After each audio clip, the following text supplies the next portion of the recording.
दोस्तों, आप सभी को फिर से स्वागत है मेरे YouTube चैनल में। जैसे ही सारा की कार होलो हिल के ऊपर परित्यक्त हवेली की ओर घुमावदार सड़क पर बढ़ी, हवा बंजर पेड़ों के बीच से गुजरी। सूर्य काफी देर तक काले बादलों के पीछे गायब हो गया था और परिदृश्य पर एक भयानक चमक बिखेर रहा था। सारा कांप उठी, ठंड और हवा से चिपकी पूर्वाभास की अनुभूति दोनों से। उसने उस घर की कहानियां सुनी थीं, स्थानीय लोगों द्वारा दबी आवाज में कानाफूसी की गई कहानियां। उन्होंने रहस्यमय ढंग से गायब होने, रात के अंधेरे में अजीब दृश्य देखने की बात कही। लेकिन सारा, जो हमेशा संशयवादी थी, ने उन्हें अति सक्रिय कल्पनाओं के उत्पाद के अलावा और कुछ नहीं कहकर खारिज कर दिया था। फिर भी अब जब उसने हवेली की उभरती हुई छवि को देखा, तो वह इस भावना को दूर नहीं कर सकी कि इस जगह के बारे में कुछ बहुत गलत है। कारण की आवाज को नजरअंदाज करते हुए जिसने उसे पीछे मुड़ने के लिए प्रेरित किया, उसने अपनी कार खड़ी की और कंपा देने वाले अंधेरे में बाहर निकल गई। जैसे ही सारा ने सामने के दरवाजे को धक्का देकर खोला, भयावह रूप से चरमराने लगी, जिससे छाया में घिरा एक भव्य फॉयर दिखाई देने लगा। हवा धूल से घनी थी और जब वह सावधानी से अंदर जा रही थी तो फर्श उसके पैरों के नीचे से कराह रहा था। सन्नाटा बहरा कर देने वाला था। केवल उसके कानों में गूंजती उसके दिल की धड़कन की आवाज से टूट गया।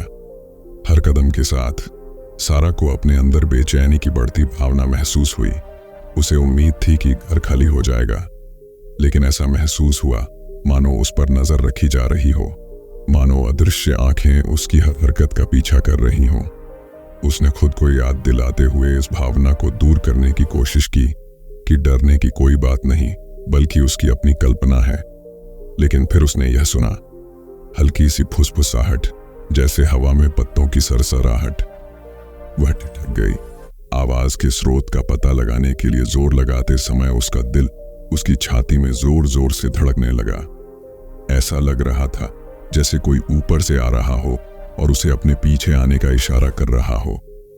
अपने बेहतर निर्णय के विरुद्ध सारा सीढ़ियां चढ़ गई। लकड़ी की सीढ़ियां उसके वजन के नीचे विरोध में कराह रही थीं। हर गुजरते पल के साथ फुसफुसाहट तेज होती गई। उसके कानों में अस्पष्ट आवाजों का शोर भर गया। वह सीढ़ियों के शीर्ष पर पहुंची और खुद को एक बंद दरवाजे के सामने खड़ा पाया, जो भयानक आवाज का स्रोत था। कांपते हाथों से सारा ने हाथ बढ़ाया और गुंडी घुमाई। उसका दिल उसके गले में था।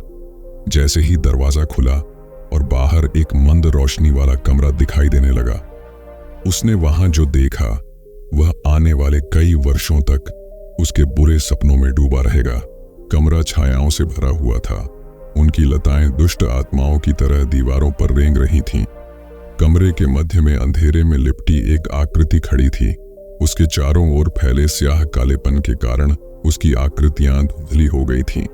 सारा की सांसें अटक गईं, क्योंकि उसे एहसास हुआ कि वह अकेली नहीं है। इससे पहले कि वह प्रतिक्रिया दे पाती, वह आकृति मंद रोशनी में आगे बढ़ी और उसका चेहरा क्रोध और द्वेष से विकृत हो गया। यह तब बोला। इसकी आवाज एक ठंडी फुसफुसाहट थी, जिसने सारा की रीढ़ को कंपा दिया। आपका स्वागत है, सारा, उसने कहा। उसके शब्दों से झड़ टपक रहा था। आपने पवित्र भूमि पर अतिक्रमण किया है और अब आपको इसकी कीमत चुकानी होगी। सारा ने अपने सामने आने वाले दुस्वप्न से बचने के लिए भागने की कोशिश की, लेकिन तब तक बहुत देर हो चुकी थी। परछाइयों ने उसे घेर लिया, उसे पूरी तरह निगल लिया और वह दहशत में चिल्लाने लगी। और तब अंधेरे के अलावा कुछ भी नहीं था।